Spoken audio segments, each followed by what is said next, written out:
একটা ভয়ঙ্কর হাদিস শোনেন, কোন ব্যক্তি যদি অন্য ব্যক্তির গুনাহ নিয়ে উপহাস করে, খোঁটা দেয়, কটাক্ষ করে, আল্লাহ পাক বলেন ওই ব্যক্তিকে দিয়ে ওই গুনাহটা না করানো পর্যন্ত তার মৌত হবে না, তার মৃত্যু হবে না।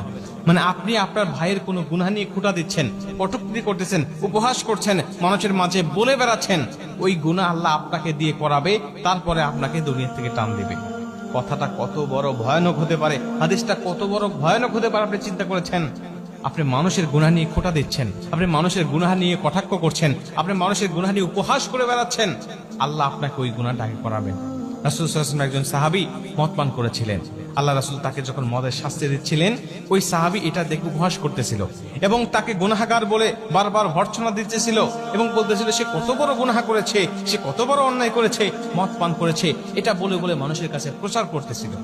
আল্লাহ রাসূল তাকে ডাক দেয়া বলেন, তুমি শয়তানকে কেন সাহায্য করছো? তুমি শয়তানকে কেন সহযোগিতা করছো? তুমি তাকে উপহাস না করে তুমি তার জন্য মাগফিরাত কামনা করো, তার জন্য দোয়া করো, আল্লাহ পাক যেন তাকে ক্ষমা করে দেয়। তুমি সেটা না করে তুমি মুসলিম হয়ে তোমার মুসলিম ভাইয়ের গুনাহ নিয়ে তুমি উপহাস করছো।